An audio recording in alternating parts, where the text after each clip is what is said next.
मैं माँ नहीं बन सकती। आज रोहिणी जल्दी उठ गई क्योंकि आज का दिन उसके लिए बहुत महत्वपूर्ण था। अकेलापन दूर करने के लिए अपने लिए जीने का एक कारण घर लेकर आ रही थी। देखा जाए तो बहुत खुश भी थी और थोड़ी सी नाराज़ भी थी क्योंकि पिछले 7 साल की यादें उसे रात भर सोने नहीं देती थी और अब स्वस्थ बैठने भी नहीं देती थी। चाय का कप लेकर वह गैलरी में आकर बैठी और गुजरा हुआ कल उसके आंखों के सामने आने लगा। बेटा, तुम्हें ऐसे नहीं जाना चाहिए था। शादी होने के बाद उसे अंत तक निभाना चाहिए। ऐसा ही समझो कि तुम्हारा नसीब ही खराब है। कोई क्या करेगा। अगर माँ बन सकती तो बात ही अलग होती। मैं माँ नहीं बन सकती, इसमें मेरी क्या गलती है? यह सब मेरे हाथों में है क्या? माँ नहीं बन सकती मतलब मैं इंसान नहीं हूँ क्या? मेरी कोई फीलिंग्स नहीं है क्या? मिनट मिनट में मेरा अपमान करने वाले, मेरा जीना मुश्किल करने वाले लोगों के साथ मैं ज़िंदगी कैसे बिताऊँ? वह जो कहेंगे वह सुनना। रोहिणी और माँ की यह सब बातें चालू थी तब पापा आए। यह देखो बेटा, मैं तो एक कपड़े की दुकान पर काम करता था। अभी उम्र हो गई है तो कोई काम भी नहीं देता है और तुम्हारा भाई हर्षल तो परदेश में अपनी गृहस्थी में मगन हो गया है। तुम कहती हो तो मैं तुम्हारे ससुराल वालों से बोलता हूँ, पर तुम अपने ससुराल वापस चली जाओ, ऐसा मुझे लगता है। नहीं पापा, कुछ भी हो जाए मैं उस घर में वापस नहीं जाऊंगी। वहाँ पर मुझे घुटन सी होती है। वहाँ मिलने वाला अपमान, बेइज्जती से मैं थक चुकी हूँ। शादी के पहले मैं मेरे पैरों पर खड़ा रहना चाहती थी, पर मेरा ग्रेजुएशन होते ही आपने मेरी शादी करवा दी। तभी मैंने आपके दबाव में आकर शादी की, पर अब अभी जब मुझे आपके सहारे की ज़रूरत है तो आप पीछे हट रहे हो। शादी के बाद लड़की ससुराल में ही शोभा बढ़ाती है, मायके में 4 दिन ही अच्छा रहता है, चार अच्छा लगता है। रोहिणी, लोग क्या बोलेंगे? शादी मतलब कोई खेल नहीं है बेटा। पापा गुस्से में ये बोल रहे थे।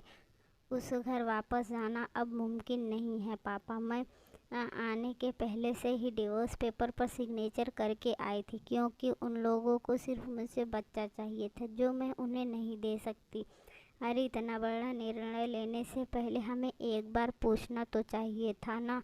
जन्मदाता हैं तुम्हारे पापा। शादी होने के बाद मैं आपको बताती थी और माँ को भी कि कैसे छल होता है मेरे साथ वहाँ, पर 2 साल में कभी मुझे मेरे मन मुताबिक रहने नहीं दिया। जब मेरी रिपोर्ट आई और समझा कि मैं कभी माँ नहीं बन सकती तो वैसे ही इन लोगों ने मुझे अपने असली रंग दिखाना चालू कर दिए। कैसे रहूँगी मैं ऐसे वातावरण में? और इस सबसे भागकर अपनी ज़िंदगी ख़त्म करने वालों में से नहीं थी। यह देखो मेरा बेटा, हर्षल ने दिए हुए पैसे से ही मेरा और तुम्हारे माँ का जैसे तैसे खर्चा चलता है। उसमें तुम्हारा खर्चा उठाना थोड़ा सा कठिन होगा। डिवोर्स पेपर पर साइन करने से पहले इन सब का विचार मैंने किया था। मेरे पास सोने के गहने लेकर आई हूँ मैं, और ग्रेजुएशन लोन निकाल कर मैं 6 महीनों का एक कोर्स करने वाली हूँ जिसकी आज मार्केट में बहुत ज़रूरत है। उसके बाद मुझे अच्छी कंपनी में नौकरी मिल सकती है। मैं आपके ऊपर आर्थिक बोझ नहीं डालूंगी पापा। मुझे जीवन जीना है, संघर्ष करूंगी और कमाऊंगी। विश्वास कीजिए मेरा। सब लोग क्या बोलेंगे बेटा? क्या जवाब दोगी उन्हें? माँ आंखों का पानी छुपाते हुए बोली। माँ बोलती थी कि वक्त आया तो सच क्या है बोल देना चाहिए। जब मुझे ससुराल में जानवरों के जैसा बर्ताव हो रहा था तब कहाँ गए थे लोग? समाज में बड़ा करो, शादी कर दो, बस इतनी ही जिम्मेदारी समझते हैं। बेटियों को बड़ा करके योग्य पढ़ाई देकर खुद के पैरों पर खड़ा करना यह माता पिता की जिम्मेदारी होती है, ताकि आगे जाकर कभी खराब हालत हो तो उसे इस्तेमाल कर सके। तय किए मुताबिक रानी ने 6 महीने का कोर्स किया और तुरंत उसे एक अच्छी कंपनी में काम भी मिल गया। वो बहुत खुश हो गई थी। सब अच्छा चल रहा था। बीच में छुट्टी लेकर माता पिता को नज़दीक रहने वाले पर्यटन जगह घुमाने लेकर जाती थी। माता पिता बीच में ही दूसरी शादी की बात छेड़ देते थे। कई बार तो लड़कों को देखने के लिए बुलाया करते थे। एक लड़का तो डिवोर्स हुआ था तभी उसे स्वीकारने के लिए तैयार था, पर पहली शादी ने इतने दुख दिए थे कि दूसरी शादी के लिए उसका मन तैयार नहीं था। ऐसा कितने दिनों तक अकेली रहोगी? जब तक हम दोनों हैं तब तक ठीक है, पर हमारे जाने के बाद तुम्हारा क्या होगा?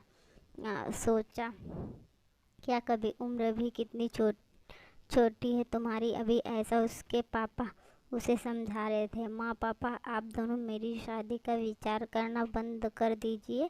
आप दोनों को खुश देखकर मैं खुश होती हूँ। मेरे दोस्त सहेलियाँ हैं ना मेरे साथ, क्या करने दूसरी शादी? भला इतना आसान नहीं है बेटा। एक उम्र के बाद अकेलापन खाने के लिए दौड़ता है। माँ बोली।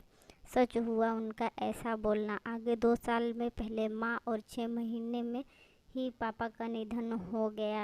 रानी अब अकेली हो गई। हर साल भाई और उनकी पत्नी आए